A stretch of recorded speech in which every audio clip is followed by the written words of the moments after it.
یا الہی گرمی محشر سے جب بڑکیں بدن، دامن مصطفیٰ کی ٹھنڈی ہوا کا ساتھ ہو۔ اظہار عشق سے تو خدا بھی نہ رہ سکا، تعریف حسن محمد صلی اللہ علیہ وآلہ وسلم میں سارا قرآن لکھ دیا۔ دیکھی کتاب عشق کے اوراق کھول کر، اول بھی نام آپ کا آخر بھی نام آپ کا۔ کرم کی بھیک ملے تو حیات بنتی ہے، حضور آپ نوازیں تو بات بنتی ہے۔ الصلاۃ والسلام علیکہ یا سیدی یا رسول اللہ، الصلاۃ والسلام علیکہ یا رسول اللہ وعلی آلکہ واصحابکہ یا حبیب اللہ۔ رماق آفیشیل دیکھنے اور سننے والے تمام معزز دوستوں کو السلام علیکم۔ میں اس وقت بھی نبی تھا جب حضرت آدم علیہ السلام مٹی اور پانی کے درمیان تھے۔ یہ مشکوٰۃ شریف سے روایت کردہ ایک حدیث ہے۔ ناظرین محترم، اللہ نے اپنے محبوب کو سر سے لے کر پاؤں تک سراپا معجزہ بنایا ہے۔ حضور اکرم صلی اللہ علیہ وسلم کے مبارک ہاتھوں سے، ان کے مبارک زبان سے اور حضور اکرم رحمت دو عالم صلی اللہ علیہ وسلم کے مبارک اشاروں سے کئی معجزات ظہور پذیر ہوئے ہیں۔ علماء کرام نے لکھا ہے کہ ان معجزات کی تعداد 1200 سے لے کر 1500 کے درمیان ہے۔ میرے نبی حضرت محمد صلی اللہ علیہ وآلہ وسلم کو اللہ تبارک تعالیٰ نے سراپا معجزہ بنایا ہے۔ جدھر انگلی اٹھتی تھی کائنات ادھر ہو جاتی تھی۔ ایک شاعر نے کیا خوب کہا کہ قطرے کو سمندر ذرے کو ستارہ کرتے ہیں، کونین کو خم آ جاتا ہے جب زلف سوارا کرتے ہیں، ذرہ اس خاک کے تابندہ ستارے ہوں گے جس جگہ آپ نے نالین اتارے ہوں گے۔ حضرت ابراہیم علیہ السلام کی دعا، حضرت عیسیٰ کی بشارت اور میں اپنی والدہ کا وہ خواب ہوں جو انہوں نے پیدائش کے وقت دیکھا تھا۔ آپ صلی اللہ علیہ وآلہ وسلم کی پیدائش سے پہلے مکہ کے لوگ خشک سالی اور قحط کا شکار تھے۔ جیسے جیسے آپ صلی اللہ علیہ وآلہ وسلم کا دنیا میں تشریف آنے کا وقت قریب آتا گیا، بارشیں شروع ہو گئی۔ ناظرین، ویڈیو میں آگے بڑھنے سے قبل تھوڑا سا آپ صلی اللہ علیہ وسلم کا دنیا میں آنے سے قبل کا احوال بیان کرتا ہوں۔ دوستو، اسلام کے ظہور سے قبل اہل عرب کی حالت بہت خستہ تھی۔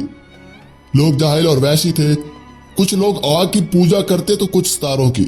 کسی کو تعویذ گنڈے پر اعتقاد تھا تو کسی کو رمل اور فال پر۔ ہر قبیلہ اپنے اپنے بت کو خدا مانتا تھا۔ ہر گھرانہ اپنے خدا کو چار دیواری میں قید رکھتا تھا۔ کعبہ مکرمہ جو کہ بیت اللہ یزدی خدا کا گھر ہے، 360 بت رکھے ہوئے تھے۔ لوگ درختوں کو سجدے کرتے اور قبروں پر ناک رگڑتے تھے۔ جا بجا فتنہ و فساد بپا رہتا تھا۔ امن و سکون نام کو بھی نہ تھا۔ ذرا ذرا سی بات پر سالوں لڑائیاں چلتی رہتی تھی۔ نہ قانون تھا نہ انصاف۔ لوٹ مار کا بازار گرم رہتا تھا۔ جوا عام تھا۔ شراب کو ماں کے دودھ سے بھی زیادہ درجہ دیا جاتا تھا۔ ننھی ننھی بچیوں کو زندہ زمین میں درگور کر دیا جاتا تھا۔ غرض سرزمین عرب میں چاروں طرف اندھیرا ہی اندھیرا تھا۔ ایسے میں خداوند تعالیٰ کی ذات پاک نے اپنی رحمت کے دروازے کھولے۔